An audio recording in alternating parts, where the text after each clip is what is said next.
has a bet with his brother, I hope he doesn't mind me saying this on camera, to be able to dunk a tennis ball by the end of July. Whoa. So he's been really getting after it. And he's on our Y team. So That's we've great. we've got a good team. We're back here for Town Hall. I am Justin Laidlaw. This is Councilman Steve Schewel, Mayor, is it not Mayor-elect, Mayor potentially to be, I don't know what the proper term is there. I'm running. Running for Mayor Steve Schewel. This is episode 4. Thank you, producer Aaron. Episode 4 of Town Hall.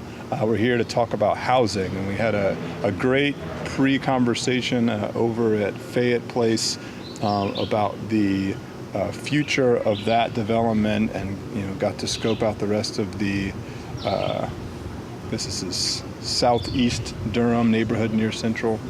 So I'd really like to start off. Housing, is a really important topic, and one that comes up a lot when it comes to the future of Durham. If you could give someone maybe a quick 30-second pitch on sort of the state of housing in Durham and where we stand, what would you tell them? Yeah, great question. So I'd say a couple things. First of all, because we have so many people, young people, who are pouring in here, your age, who who are coming in and who are buying your shirts at Runaway, there are so many people that are pouring in, and they want to live near downtown and near downtown neighborhoods. They want to be able to walk to your store. They want to be able to walk to the restaurants, or they want to be able to walk to the ballpark. Or to work. Even. Or to work. Yeah. At American Underground or wherever. They are driving up price of housing immensely in the near downtown neighborhoods. Sure. And so this is gentrification. We all know about it. And that's apartments, that's housing. It's everything. That's everything. Across the board. Yep. And so that creates, and of course, in some ways that's great, because previously those neighborhoods have just been disinvested from. There has been no investment. The housing has been, getting older and not in better repair. And so it's good that there's investment, but it creates a lot of difficult problems. And one of them is it's driving people who previously lived in those neighborhoods out of those neighborhoods because they can no longer afford the housing. So, so we can't stop that entirely. Those market forces are a lot bigger than us. We're in a global economy, and it's a reality. But what we can do is we can make a difference. And we can make a difference by supporting the building of and the preservation of affordable housing and the building of more affordable housing. And so that, I think, is, that's my 30 seconds. There are these economic forces, but there's a lot we can do. And, I have a lot of ideas about what those are, and we should talk about them. Yeah, and when a lot of people think about housing, their immediate thought is apartments in the city center, Liberty Warehouse, Whetstone, the places that are, you could reach out of your front door and touch Major the Bull. Yeah. But, there is a lot of activity right on the perimeter of downtown, and that's really where a lot of the affordable housing conversation seems to be, and where change may be more possible than in a city center. I can't really think of a city, regardless of size, that has too much affordable housing in its city center. So that idea that that's even possible may be a stretch. So I would say that's mostly true, but I do think we have a couple of opportunities that in what I think most people would think of as absolutely in the center. And so let me talk about the one I think that's on our plate now. And that's what we refer to as Jackson Street, which is, where the Durham Transit Hub is? And that's that beautiful building there. And just to the south of there, and you mentioned Whetstone, between that and Whetstone, the city owns about 2 acres of land. Okay? And so, as you say, that is surrounded by apartments that only people with relatively high incomes can live in. So the city owns this land, and we have put out a request for proposal, we being the city, for people to develop that land as affordable housing. We've gotten a proposal back from a combination of self-help and the Downtown Housing Investment Corporation, DHIC, which is out of Raleigh, but it's a wonderful affordable housing developer. And so they are now making a proposal to the city for what will happen for those 2 acres. And so that could be 80 to 120 units of very affordable housing. But as you're right, I mean, there's not a lot of opportunity for that. But near downtown, as you say, is exactly where. And where we just walked to Fayette Place, I think, is a great example. So Fayette Place is 19 acres. And for anyone who looks at it, it's like a moonscape. It's like a bomb drop there or something. You've got all those concrete stoops that we saw. And what happened was about 10 years ago, the Housing Authority, Durham Housing Authority, was strapped for money. Right. And they sold that land to a company called Campus Apartments for $4 million. Okay. Campus Apartments was supposed to redevelop it as affordable housing and student housing. And because of the recession and other things, they never did it. So it's sat there for 10 years looking like it does, in the midst of a community of people who are very, very unhappy with that.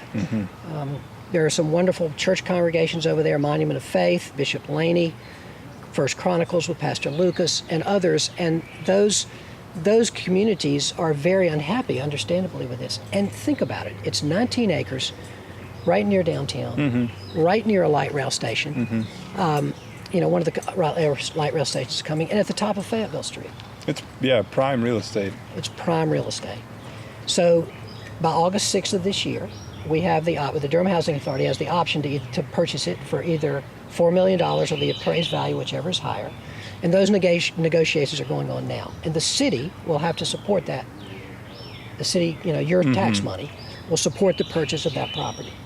We need to get that back into public hands, and then we can figure out what to do with it, and centering the voices of the people that live there, figure out what to do with that land for affordable housing, for some commercial and business uses. It's hard to know exactly all that needs to be there, but that'll be a really important conversation once it's back in the public realm. Yeah, I mean, it's for 10 years for it to sit like that just seems like a really long time for real estate of that caliber, so to speak. And it really does affect the surrounding neighborhood, whether it's property value in the homes, in the commercial businesses that do exist, in Phoenix Square and up towards Central. So having a plan for that space going forward is really important for how the rest of the community will fill out its space. And you mentioned when we were at Fayette Place about the idea of the double burden. Not only having communities that are, or having people that live in communities that are less privileged, but because of the fact that they are live in communities, homogenous communities where everyone is maybe less privileged, it's harder to take those leaps as a neighborhood. And so what can, a lot of this is predicated on money, obviously. But what can a neighborhood do? You mentioned the pastors in the neighborhood.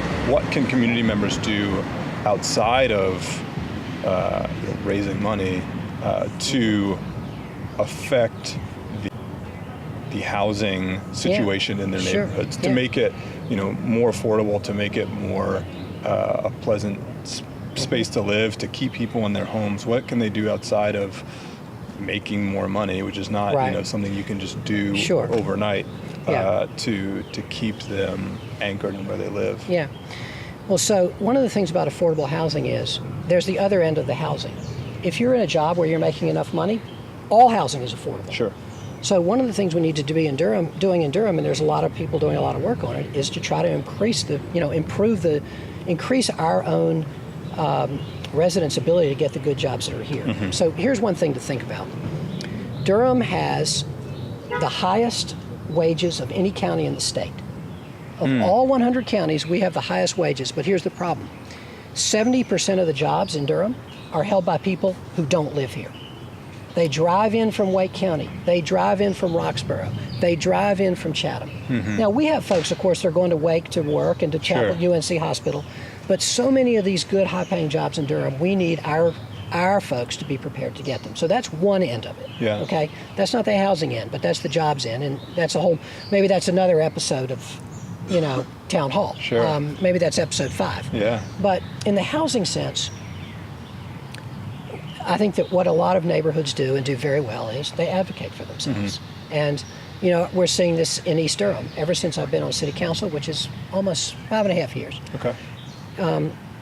Or the Southside neighborhood is another great example right over here. Yeah. These neighborhoods are excellent at advocating for themselves, and it helps create change. But in terms of the money that we have to do it, so we have, as you probably know, we have what's called a penny for housing. Mm-hmm. And so if you own a $200,000 house in Durham, we charge you $20 a year in taxes to help build a house for somebody else. We're about to double that. We're probably, I hope, in the next budget, going to raise your taxes again. I hate to raise your taxes, but we need to, because that will leverage about each penny on the tax rate raises about $2.75 million. So we'll have about $5.5 million that we can use every year, not just to build housing, but to leverage the building of housing, because that money won't build a whole lot, but it'll help us get a federal tax credit to build more. It'll help us leverage some money from some nonprofits to build more. And so, or to support the nonprofits to build more. And so there's a whole lot that we can do with that penny for housing money. But the really big one, the thing that is really, really important, and again, we talked about this a little bit earlier, is the success of the Durham Housing Authority. Yeah. So we have wonderful nonprofits. We have Habitat, we have the Community Land Trustees, we have CASA, we have Housing for New Hope. We have so many wonderful nonprofits that are working on housing. I've probably left out somebody, and I hope not. Yeah. But those nonprofits, no matter how good they are, can only build a little bit of housing every year, relatively.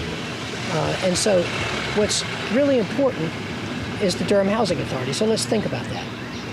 1 in every 20 people in Durham, 5% of the people in Durham live in some sense supported by the Durham Housing Authority. And they tend to be the most disadvantaged of our population in the whole city. 5% of our people, 12,000 people. So 6,000 live in Durham housing communities. There are 14 Durham Housing Authority communities, McDougall Terrace, Cornwallis Road, Hoover Road. And then there are people on housing choice vouchers, 6,000 of them. We have to support the Durham Housing Authority and its success. And that's one of the things that your penny for housing money will do, is to go to redevelop the aging Durham Housing Authority communities and try to create them as mixed income communities when they're redeveloped. And that's something that, on our walk back, I mentioned, in the 20 or more than 20 people that I see every day, I can't imagine that any of them are part of that 1 in 20 number that you mentioned. And so how do you, get, diversify the neighborhoods, not only in race, but in income level, in age, all the things that make a healthy neighborhood.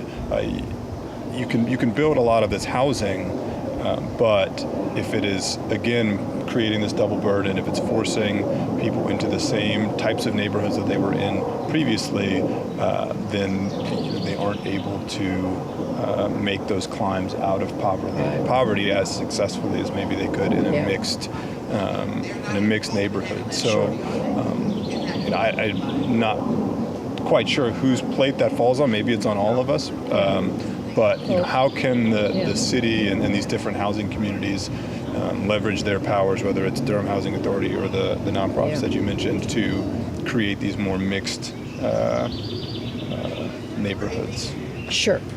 Well, I think I feel like it falls on the city's plate and the plate of the Durham Housing Authority and the cooperating nonprofits and other private partners that will have to be involved. So think about McDougall Terrace, Sure. which is a community of 360 units, Okay. 14 of which for the last 5 years have mold and haven't been able to be used. 5 years. Yeah.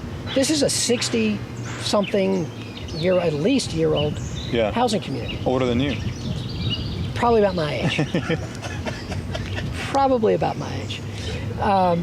Maybe a little older. But that community, those people are living, and the federal government is constantly cutting down on the money that we have to rehabilitate those communities. And what they've offered instead is the ability to go out into the market, to borrow money, and to, for the first time, and to rehabilitate those communities. Well, the city and the housing authority need to get together and make sure that what we're doing is, when we do that, is that we are redeveloping them as mixed income communities. And there are examples. I'll give you one. The Lofts at Southside, which is the apartments across Roxborough Street. Yeah. You know where the fountain is? Oh, yeah. Yeah. That's 132 units. 52 of those units are market rate. Okay. 80 of those units are for people at 50% of the area median income or less. Okay. So that's a very successful mixed income community. And some of the people are at 30% of the area median income or less. So that was something that the city did. We used our federal housing money to do it and some of the penny for housing money. We're now building phase 2 of that. But that's a true mixed income community, and it works. And we can make that work other places because a mixed income community is the holy grail. Yeah. As you say, there is this double burden of poverty if you live in isolated poverty. If you live in isolated poverty, if you live in a mixed income community and you're poor, you still probably live near a bank and a grocery store. Sure. If you live in a community where everyone is poor, you probably don't live near a bank or a grocery store. This is what I mean when I talk about the double burden. And so we have to do everything we can to change that. This would be a great time to cut for now. We're going to take community questions in the second part, so we'll see you guys in a minute.